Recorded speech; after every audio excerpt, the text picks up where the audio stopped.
Hi friends, ఈ వీడియోలో నేను మీకు పర్సంటేజెస్ లో పర్సంటేజ్ చేంజ్ అనే టాపిక్ మీద ప్రాబ్లమ్స్ ని సాల్వ్ చేయడం జరిగింది. పర్సంటేజ్ చేంజ్ ప్రాబ్లమ్స్ ని without using pen and paper చూడగానే ఆన్సర్ అనేది ఎలా పెట్టాలి అనే దాని గురించి ఈ వీడియోలో నేను మీకు డీటెయిల్ ఎక్స్ప్లెనేషన్ అయితే ఇచ్చాను.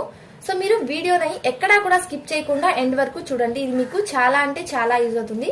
ఇప్పుడు మనం లేట్ చేయకుండా ప్రాబ్లం లోకి వెళ్దాం. ఇది మన first problem. If the salary of the person first increased by 10% and then decreased by 10%, what will be the overall percentage change in the salary? ఈ ప్రాబ్లంలో మనకి ఏమి ఇచ్చాడంటే, ఒక పర్సన్ యొక్క శాలరీ ఫస్ట్ 10% ఇంక్రీజ్ అయింది అన్నాడు, తర్వాత మళ్ళీ 10% డిక్రీజ్ అయింది అన్నాడు. అయితే మొత్తం ఓవరాల్ పర్సంటేజ్ ఒకసారి ఇంక్రీజ్ అయింది 10%, ఇంకొకసారి 10% డిక్రీజ్ అయితే ఓవరాల్ గా తన శాలరీలో పర్సంటేజ్ చేంజ్ అనేది ఇంక్రీజ్ అయిందా డిక్రీజ్ అయిందా, ఒకవేళ అయితే ఎంత పర్సంటేజ్ అయింది కనుక్కోమంటున్నాడు. ఇప్పుడు మనం పర్సన్ యొక్క శాలరీని ఫస్ట్ 100% అనుకుందాం. సో అతను ఏమన్నాడు, ఫస్ట్ 10% ఇంక్రీజ్ అయింది అన్నాడు. సో ఇంక్రీజ్ కాబట్టి 10% నేను యారో మార్కు పైకి వేస్తున్నాను. సో 10% ఇంక్రీజ్ అయింది. 100% లో 10% అంటే 10, దట్ ఈక్వల్ టు 110%. తర్వాత ఏమన్నాడు, నెక్స్ట్ 10% డిక్రీజ్ అయింది అన్నాడు. సో నెక్స్ట్ 10% డిక్రీజ్ కాబట్టి నేను యారో మార్కు కిందకి వేస్తున్నాను. 110 లో 10% అంటే 11, మైనస్ డిక్రీజ్ కాబట్టి మైనస్ 99%. సో ద పర్సంటేజ్ ఇప్పుడు ఎంత అయింది, -1 అంటే డిక్రీజ్ కాబట్టి 1% పర్సంటేజ్ డిక్రీజ్ అనేది అయింది. ఫస్ట్ ఇంక్రీజ్ అయింది, నెక్స్ట్ 10% సేమ్ పర్సంటేజ్ డిక్రీజ్ అయింది. ద ఓవరాల్ పర్సంటేజ్ మనకి 1% డిక్రీజ్ అయితే అయింది. నెక్స్ట్ ఇప్పుడు సపోజ్ ఇప్పుడు ఫస్ట్ ఇంక్రీజ్ అయింది కదా, సో అలా కాకుండా ఫస్ట్ డిక్రీజ్ అయ్యి తర్వాత ఇంక్రీజ్ అయితే ఎలా ఉంటుందో చూద్దాం. సేమ్ పర్సన్ శాలరీ 100% అనుకుంటే ఫస్ట్ డిక్రీజ్ అయింది అనుకుందాం, డిక్రీజ్ 10%. సో 10% డిక్రీజ్ కాబట్టి యారో మార్క్ కిందకి పెడుతున్నాను. 100 లో 10% అంటే 10, మైనస్ డిక్రీజ్ కాబట్టి 90%. సో తర్వాత మళ్ళీ 10% ఇంక్రీజ్ కాబట్టి నేను యారో మార్క్ పైకి పెడుతున్నాను. సో 90 లో 10% అంటే 9 ప్లస్ ఇంక్రీజ్ కాబట్టి సో 99%. ఓవరాల్ పర్సంటేజ్ అయితే -1 డిక్రీజ్. మనకి ఫస్ట్ ఇంక్రీజ్ అయి తర్వాత డిక్రీజ్ అయినా లేదా ఫస్ట్ డిక్రీజ్ అయి తర్వాత ఇంక్రీజ్ అయినా మనకి పర్సంటేజ్ చేంజ్ అయితే సేమ్ వస్తుంది. ఏమి మార్పు అనేది రావటం లేదు. సేమ్ 1% డిక్రీజ్ అనేది అయింది. మనకి పర్సంటేజ్ సేమ్ ఉండి ఫస్ట్ ఇంక్రీజ్ కానివ్వండి లేదా డిక్రీజ్ కానివ్వండి, ఎలా అయినా కూడా మనకి పర్సంటేజ్ మాత్రం సేమ్ గా ఉంటే మనకి ఓవరాల్ పర్సంటేజ్ మాత్రం సేమ్ వస్తుంది. ఎక్కడా కూడా డిఫరెన్స్ లేదు. ఫస్ట్ ఇంక్రీజ్ కానివ్వండి డిక్రీజ్ కానివ్వండి, మైనస్ ఆల్వేస్ అది డిక్రీజే అవుతుంది. సో ఇలాంటి ప్రాబ్లమ్స్ వచ్చినప్పుడు చూడగానే మనం ఇదంతా క్యాలిక్యులేషన్ చేయాల్సిన అవసరం లేకుండా చూడగానే ఎలా చేయాలో నేను మీకు లాజిక్ అనేది చెప్తాను. మనకి పర్సంటేజ్ అనేది సేమ్ ఉండి ఇంక్రీజ్ కానివ్వండి డిక్రీజ్ కానివ్వండి లేదా ఫస్ట్ డిక్రీజ్ కానివ్వండి ఇంక్రీజ్ కానివ్వండి అయినప్పుడు ఓవరాల్ మనకి పర్సంటేజ్ సేమ్ ఉండి ఇంక్రీజ్ కానివ్వచ్చు డిక్రీజ్ కానివ్వచ్చు లేదా ఫస్ట్ డిక్రీజ్ కావచ్చు లేదా ఇంక్రీజ్ కావచ్చు. ఇలా ఇచ్చినప్పుడు మనకి ఓవరాల్ పర్సంటేజ్ చేంజ్ అనేది ఆల్వేస్ డిక్రీజ్ అవుతుంది. సపోజ్ మనకి 10% చేసాం కదా, 10% తీసుకున్నప్పుడు మనకి 1% వాల్యూ అనేది డిక్రీజ్ అయింది. పర్సంటేజ్ చేంజ్ అయితే 1% డిక్రీజ్ అయింది. నెక్స్ట్ 10% కాకుండా ఆ ప్లేస్ లో మనకి 20% ఇచ్చాడు అని అనుకుందాం. 20% ఇచ్చినప్పుడు పర్సన్ శాలరీ 100% లో మనకి 20% ఇంక్రీజ్ అయింది అనుకుందాం. 100 లో 20% 20, సో 120. నెక్స్ట్ 20% డిక్రీజ్ అయింది అని అనుకుందాం. 120 లో 20% అంటే 24, మైనస్ డిక్రీజ్ కాబట్టి సో 96. ఓవరాల్ పర్సంటేజ్ చేంజ్ ఎంత, 4% డిక్రీజ్ అయింది. సో మనకి ఇక్కడ 20% తీసుకున్నప్పుడు 4% పర్సంటేజ్ అనేది డిక్రీజ్ అయింది. నెక్స్ట్ 20 కాకుండా ఈసారి మనం 30% తీసుకున్నప్పుడు 9% డిక్రీజ్ అన్నమాట. సో 40% తీసుకున్నప్పుడు 16% డిక్రీజ్ అవుతుంది. 50% తీసుకున్నప్పుడు 25% మనకి డిక్రీజ్ అనేది అవుతుంది.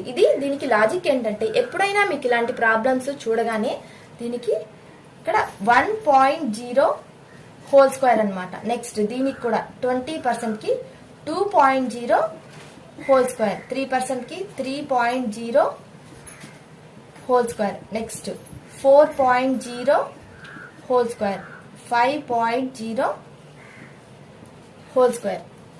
మనం ఇక్కడ మొత్తం సాల్వ్ చేయాల్సిన అవసరం లేకుండా మనం ప్రాబ్లమ్ ని చూడగానే డైరెక్ట్ గా మనం చెప్పొచ్చు.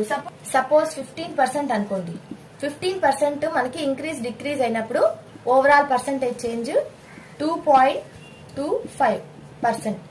బికాస్ 1.5% హోల్ స్క్వేర్ కాబట్టి. మీరు కావాలంటే మీరు ట్రై చేసి కూడా చూడండి, సేమ్ ఇదే ఆన్సర్స్ వస్తాయి. అండ్ మీరు ఈ చిన్న లాజిక్ ని యూజ్ చేసినట్లయితే ఎలాంటి ప్రాబ్లమ్స్ అయినా కూడా చూడగానే ఆన్సర్ అనేది చేయొచ్చు. మనం నెక్స్ట్ ప్రాబ్లం లోకి వెళ్దాం. ఇది మన next problem. If the population of the country is increased by 10% and again increased by 10%, what will be the overall percentage increase in the population? ఒక కంట్రీ యొక్క పాపులేషన్ ఫస్ట్ 10% ఇంక్రీజ్ అయింది అన్నాడు, ఆ తర్వాత మళ్ళీ ఇంకొక 10% ఇంక్రీజ్ అయింది అన్నాడు. అయితే ఆ పాపులేషన్ యొక్క పర్సంటేజ్ ఎంత ఇంక్రీజ్ అయింది అని చెప్పి ఈ క్వశ్చన్ లో మనకి అడుగుతున్నాడు. ఇందులో మనం ప్రీవియస్ చేసిన క్వశ్చన్ లో ఒకసారి ఇంక్రీజ్ అయింది, ఒకసారి డిక్రీజ్ అయింది. బట్ ఈ ప్రాబ్లం లో మనకి 2 times కూడా ఇంక్రీజ్ అయింది. అండ్ మీరు ఇక్కడ గుర్తుపెట్టుకోవాల్సింది ఏంటంటే పర్సంటేజ్ అనేది సేమ్ ఉంది. పర్సంటేజ్ సేమ్ ఉంది, 2 times కూడా ఇంక్రీజ్ అయింది. ఇలాంటి ప్రాబ్లమ్స్ ని ఎలా చేయాలో చూద్దాం. మనకి సపోజ్ మనం పాపులేషన్ ఆఫ్ ద కంట్రీ 100% అనుకుంటే ఫస్ట్ 10% ఇంక్రీజ్ అయింది అంటున్నాడు. 100 లో 10% 10, సో 110%. నెక్స్ట్ ఇంకొక 10% అగైన్ ఇంక్రీజ్ అయింది అన్నాడు. సో 110 లో 10% అంటే 11, 121%. So the overall percentage increase is 21% increase అయింది. మనం 10% తీసుకున్నప్పుడు మనకి ఓవరాల్ గా 21% ఇంక్రీజ్ అనేది వచ్చింది. నెక్స్ట్ ఇక్కడ 10 కాకుండా 20% ఉంటే ఎలా వస్తుందో చూద్దాం. ఓవరాల్ పర్సెంట్ పాపులేషన్ 100% అనుకుంటే ఫస్ట్ 20% ఇంక్రీజ్ అన్నాడు. సో 20% ఇంక్రీజ్ అయితే 120%. Next again 20% increase, 20% increase. 120 లో 20% అంటే 24, that equal to 144%. Overall percentage increase is 44% మనకి ఇంక్రీజ్ అనేది అయింది. మనం 10% తీసుకున్నప్పుడు 21% ఇంక్రీజ్ అయింది, 20% తీసుకున్నప్పుడు 44% అయింది. ఇలాంటి ప్రాబ్లమ్స్ కి చూడగానే ఇది మొత్తం కూడా మనం చేయాల్సిన అవసరం లేకుండా డైరెక్ట్ గా ఎలా చేయాలో ఇప్పుడు నేను మీకు లాజిక్ అనేది ఎక్స్ప్లెయిన్ చేస్తాను. పర్సంటేజ్ అనేది 2 times ఇంక్రీజ్ అయ్యి పర్సంటేజ్ సేమ్ గా ఉంటే మనకి ఆల్వేస్ ఇంక్రీజ్ అనేది అవుతుంది. సో అది ఇప్పుడు మనం ప్రాబ్లం చూడగానే ఎలా చేయాలో లాజిక్ అనేది చెప్తాను. ఫస్ట్ మనం 10% తీసుకున్నాం కదా, 10% 2 times కూడా ఇంక్రీజ్ అయితే మనకి పర్సంటేజ్ ఇంక్రీజ్ ఎంత వచ్చింది? 21%. నెక్స్ట్ 20% తీసుకున్నప్పుడు మనకి 44%. నెక్స్ట్ 30% కనుక మనం తీసుకున్నట్లయితే మనకి 69% ఇంక్రీజ్ అనేది అవుతుంది పర్సంటేజ్. అది ఎలాగో చూడండి. దీనికి లాజిక్ ఏంటంటే మనకి 10% ఇంక్రీజ్ తీసుకున్నప్పుడు 10 + 10 + 1. నెక్స్ట్ 20% తీసుకున్నప్పుడు 20 + 20 + 4. ఇక్కడ కూడా అంతే, 30 + 30 + 9. ఇక్కడ 10 మనం 2 times ఇంక్రీజ్ అవుతుంది కాబట్టి 2 times తీసుకున్నాము. నెక్స్ట్ 1%, 1.0 స్క్వేర్ అంటే ఇక్కడ 1.0, 2.0, 3.0 దీన్ని స్క్వేర్ చేసుకున్నట్లయితే మనకి ఈ వాల్యూ 1, 4, 9. 40% తీసుకున్నప్పుడు మనకి 40 + 40 + 16, దట్ ఈక్వల్ టు 80, 96 అనమాట. 96% మనకి పర్సంటేజ్ అనేది ఇంక్రీజ్ అవుతుంది. 15% తీసుకున్నప్పుడు మనం 15 + 15 + 2.25, ఎందుకంటే 1.5 హోల్ స్క్వేర్ కాబట్టి ఇక్కడ 4.0 హోల్ స్క్వేర్ లాగా మనం 1.5 హోల్ స్క్వేర్ కాబట్టి 2.25 వస్తుంది. సో ఇక్కడ 15 + 15 30, 32.25%. నెక్స్ట్ 13% తీసుకున్నట్లయితే మనం 13 + 13 + 1.69, ఇక్కడ 1.3 హోల్ స్క్వేర్ కాబట్టి 1.69. 13 + 13 26, 27.69%.